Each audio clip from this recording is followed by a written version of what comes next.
With Eric Abidal as director of football at Barcelona, there's a new crop of players from France at the Camp Nou. Known for some great players from Spain, the Netherlands, Brazil, and a certain wizard from Argentina, France has also supplied the Blaugrana with some all-time greats. Antoine Griezmann may turn out to be the best of the bunch ever to wear the shirt, and he's already an accomplished player for Les Bleus, having won the World Cup in 2018. But he isn't alone, having achieved star status prior to his move to Catalonia. It's time to revisit the France to Barcelona connection. Hi, I'm Dan Hilton, and this is a Barcelona Podcast, YouTube exclusive. We start with some names in the early days that all had short stints with the club but still played for the club in a time when next season wasn't a sure thing. René Fenouillière was the first, and while he only lasted 1 year at the club, later playing in the Olympics, his memory is preserved in the ultimate sacrifice he made fighting for France in World War I. The next 60 years saw 6 more Frenchmen join the club, including Henri Normand, Jim Carlier, Maurice Big, Jean Verdeau, Pagin, and Jules Robisco. The first player that would last for more than 1 season at Barcelona did so as both a player and a coach. Lucien Muller, who came from Real Madrid where he made 77 appearances, made the jump across the rivalry and appeared for Barcelona 68 times.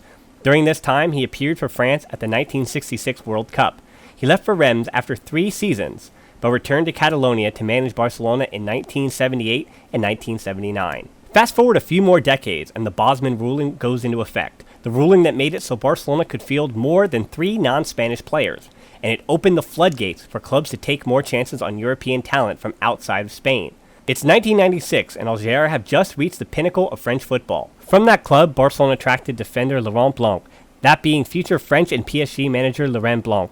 He came to Barcelona on the back half of a career which would span over 600 appearances for 9 clubs, including more than 240 for Montpellier to start his career.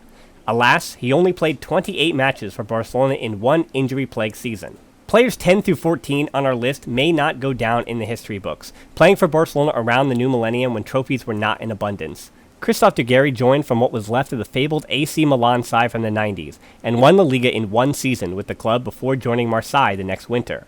Frédéric Deyoux joined in 1999 after winning a French double with RC Lens and left for PSG after 1 season. Richard Dutruel, then of Celta de Vigo fame, came to Barcelona and served as a backup goalkeeper for 3 seasons before leaving for Alaves. Emmanuel Petit of Arsenal fame was a fantastic midfielder in London. When he moved to Barcelona alongside fellow Gunnar Mark Overmars, he played as a center-back and a left-back, and the player has even hinted at, after the fact, the manager Lorenzo Serra Ferrer, who followed Louis van Gaal, who didn't know what position he played. Injuries and mixed results for the club led to instability for the player, and he never settled in, joining Chelsea after 1 season. Closing out this section is Philippe Christanval, who joined from AS Monaco to join his favorite club as a boy. The center-back played 32 games before leaving for Marseille in 2003. Unfortunately for him, his best years were his early years at Monaco. Now comes that time where the names start to bring back some generally good memories, starting with Ludovic Giuly. The attacker joined from Monaco and is best remembered for his role in the Champions League trophy in 2006, playing an important part for Frank Rijkaard. He left for Roma in 2007 after scoring 19 goals in 85 appearances, making way for a long-haired winger from Argentina to fully break onto the scene. Man, a guy that contributed big things to the club while he was there, and still once he left. Overlapping with Giuly was Ludovic Sylvestre, a name that is not remembered quite like the other Ludovic. In his 1 season, he played primarily for Barcelona B, making 2 first-team appearances before joining Sparta Prague.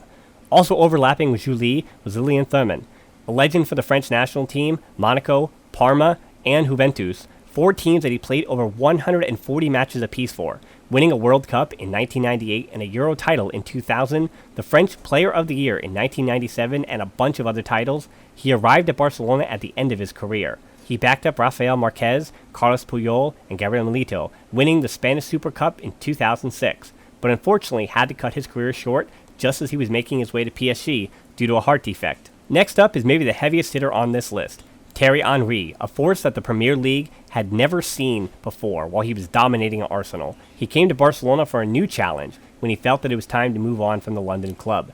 He may be the best player to never win a Ballon d'Or or the similar trophy, and moving to Barcelona wasn't the way to do it, but he had said that the only place he would leave Arsenal for was the Catalan club. In 2009, he helped capture the Champions League title, but moving to the wing never really suited him. That said, he still bought into the system and made run after tireless run to create space for teammates and was still the top scorer in his first season with the club. He would join the New York Red Bulls in 2010, partly because he knew that he might be my favorite non-Messi, non-Iniesta player ever, and he wanted me to be able to see his magic close up.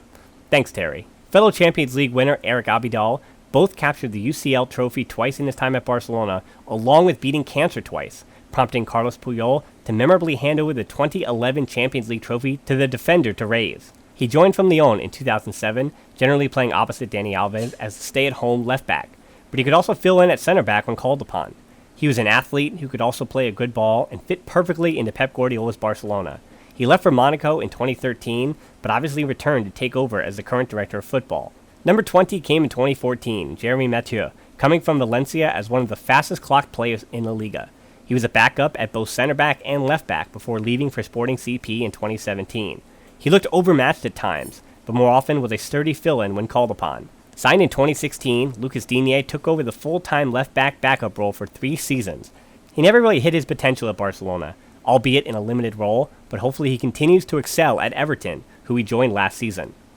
The final 5 on our list have stories yet to be finished at Barcelona. Samuel Umtiti coming from Lyon in 2016, Ousmane Dembele joined the next summer from Borussia Dortmund, Clement Lenglet last season from Sevilla, Jean-Claire Todibo in January from Toulouse, and finally, Antoine Griezmann. Oddly enough, when Griezmann arrived, the club put out a quiz of the 20 French players that played for FC Barcelona. Now, I don't know who the club missed, but if you click the link down in the description, you can take that quiz. Also down in the description is a link to the full podcast version of this video that was recorded prior to the Todibo and Griezmann signings. You can also hit us with your favorite moments and favorite players from this list, put those down in the comments, and keep checking this channel for more videos like this. Finally, don't forget to like and subscribe, and until next time, Forza Barca!